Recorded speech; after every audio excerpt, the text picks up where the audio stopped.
Pakubuwana XII kerap menyebut dirinya sebagai Sunan Merdeka atau Hamardika. Terkadang ia juga menyebut diri sebagai Sinuwun Singwekasan atau Sunan yang terakhir. Ia lahir dari seorang permaisuri Pakubuwana XI yang bernama Raden Ayu Kuspariyah pada 14 April 1925. Ketika menempuh pendidikan di Hogere Burgerschool atau yang dikenal dengan HBS Bandung, ia diminta pulang oleh ayahandanya. Setelah kepulangannya ke Surakarta, ayahandanya mengembuskan nafas terakhir pada 1 Juni 1945. Di usia 20, Pakubuwana XII naik tahta di masa sulit, yakni ketika terjadi Perang Dunia Kedua di mana negara-negara sekutu dan poros berebut pengaruh dan kuasa. Seluruh wilayah Jawa, termasuk Kasunanan Surakarta, akhirnya terkena imbas Perang Dunia Kedua. Berbeda dengan Belanda yang masih menuankan Sunan Surakarta di negerinya sendiri, Jepang justru ingin melucuti peran penguasa tradisional Surakarta.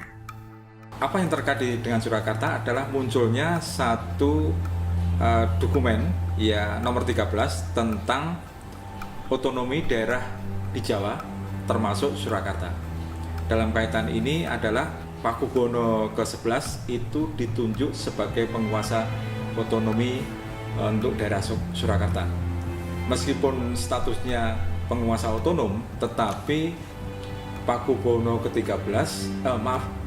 ke-11 itu harus tunduk kepada perintah Panglima Angkatan Darat Jepang di Jawa.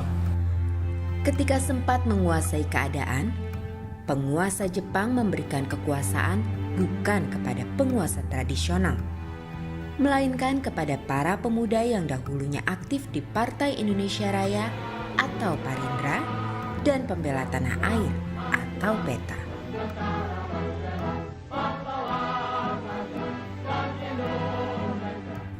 Akan tetapi, walau memberikan kekuasaan kepada para pemuda binaannya, Jepang tetap melantik Pakubuwana XII sebagai Sunan Surakarta pada 12 Juli 1945.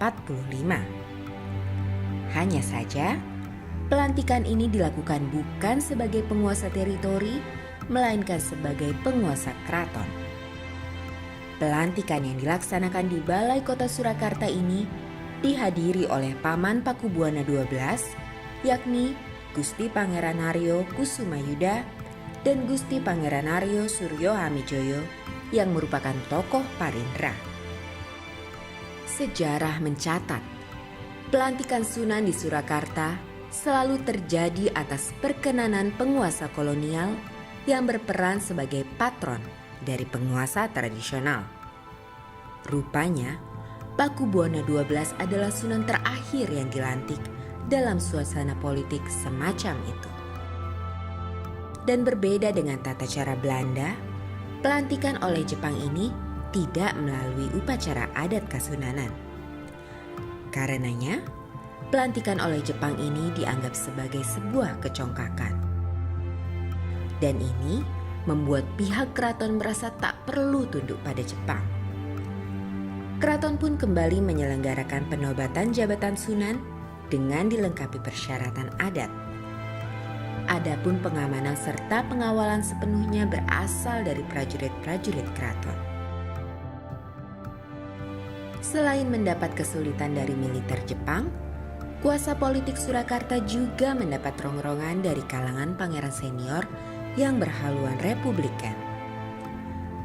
Selagi menunjukkan kuasanya, Jepang dibombardir dengan bom atom oleh Amerika Serikat dari pihak sekutu pada Agustus 1945.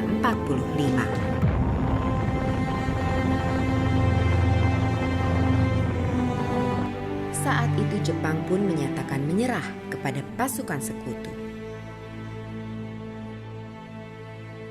Walau demikian, di bawah tanah, Jepang masih bergerak mempengaruhi pemuda Republik dengan misi untuk tetap merdeka secara mutlak dari kekuasaan Belanda.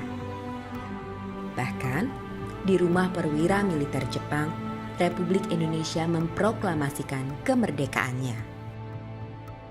Yogyakarta Sultan itu menyampaikan bergabung pada RI. Sultan ini pernah mengirim kurir ke Surakarta untuk mengajak bersama-sama. Gimana kalau kita bersama-sama supaya satu, sebetulnya itu hanya tidak direspon waktu itu oleh Sunan Pakubuwono ke-12. Akan tetapi, walaupun menolak ajakan Yogyakarta, Pakubuwono XII malah terlebih dahulu mengirimkan telegram berisi ucapan selamat kepada Soekarno dan Hatta atas kemerdekaan Indonesia sehari pasca proklamasi. Sekitar tanggal 19 Agustus, pemerintah pusat menetapkan bahwa Kasunanan dan Mangkunegaran itu tetap pada posisi semula. Nah, piagam ini ditindaklanjuti oleh pihak Kasunanan dan Mangkunegaran dengan menyatakan sebuah amanat yang intinya adalah menyatakan kesetiaan Kasunanan dan Mangkunegaran kepada Republik Indonesia. Relasi Kasunanan dan Mangkunegaran dengan negara Republik Indonesia memang mengalami dinamika yang pelik. Surakarta harus berhadapan dengan jalan revolusi yang berliku. Jadi setelah pengambil alih pemerintahan Jepang itu ada 3, yaitu Kasunanan, kemudian Mangkunegaran, dan pemerintahan baru. Kasunanan dan Mangkunegaran menganggap kekuasaan KNID ini hanya merupakan sisa kekuasaan dari kekuasaan yang sebenarnya sudah dimiliki oleh Kasunanan dan Mangkunegaran. Tidak mungkin Republik Indonesia mengakui 3 pemerintahan yang ada di satu daerah. Pada 19 Oktober, pemerintah pusat itu membentuk satu komisaris tinggi yang dikepalai oleh Raden Panji Suroso yang itu membawai daerah istimewa daerah Yogyakarta dan juga Surakarta.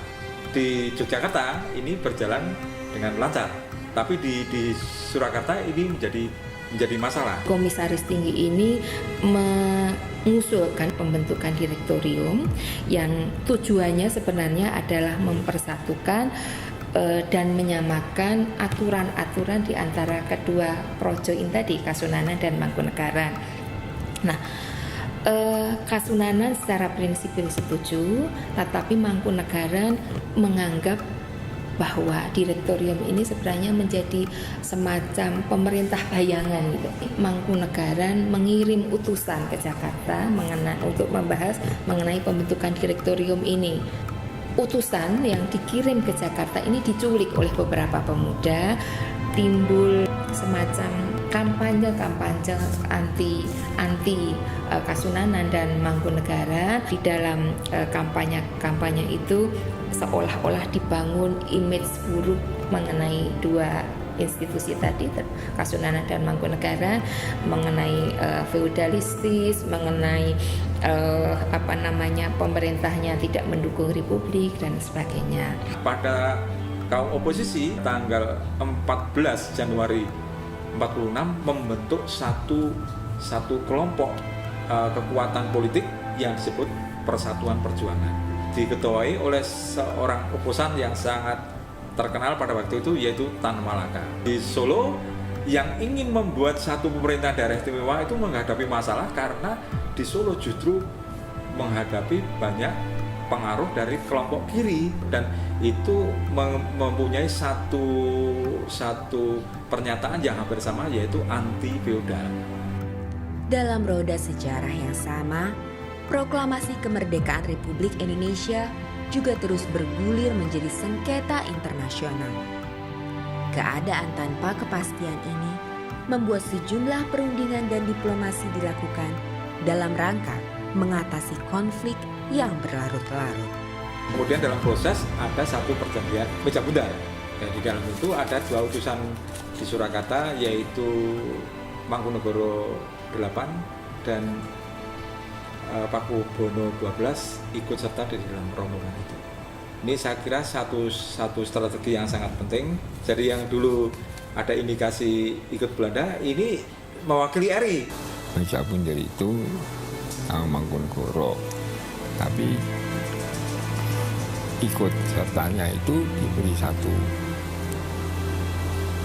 keputusan khusus bahwa saya itu menjadi seolah-olah menteri negara di dalam pemerintahan Republik. Pada saat yang sama, dalam konferensi Meja Bundar, Jawa Tengah yang tergabung dalam Badan Permusyawaratan Federal atau BFO memiliki delegasinya sendiri. Kalau negara Jawa Tengah, saya pikir itu sama dengan negara-negara lain seperti Pasundan, Jawa Timur, dan Indonesia Timur, dan juga Kalimantan dan sebagainya. Itu saya kira itu satu strategi dari bikinan Belanda untuk menghambat eksistensi kemerdekaan Republik Indonesia, karena kemerdekaan Republik Indonesia itu dianggap satu sangat merugikan Belanda, terutama ketika mungkin ada satu indikasi bahwa ada kehendak dari daerah untuk mendirikan satu negara dan tidak setuju dengan RI, barangkali mungkin.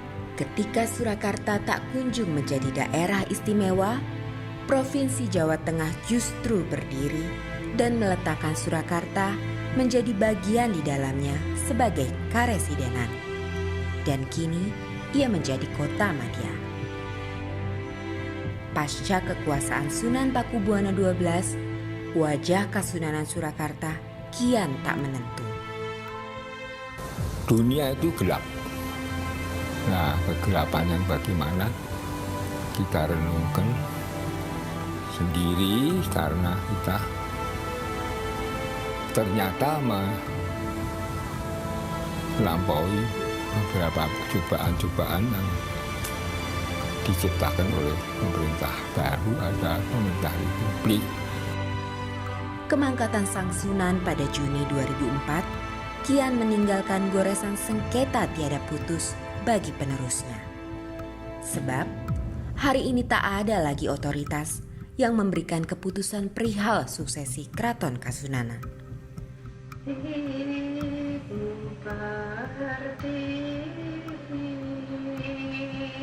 Kira-kira sudah sampai titik terakhir saya. Habis saya sudah apa yang terjadi itulah kehendak Tuhan.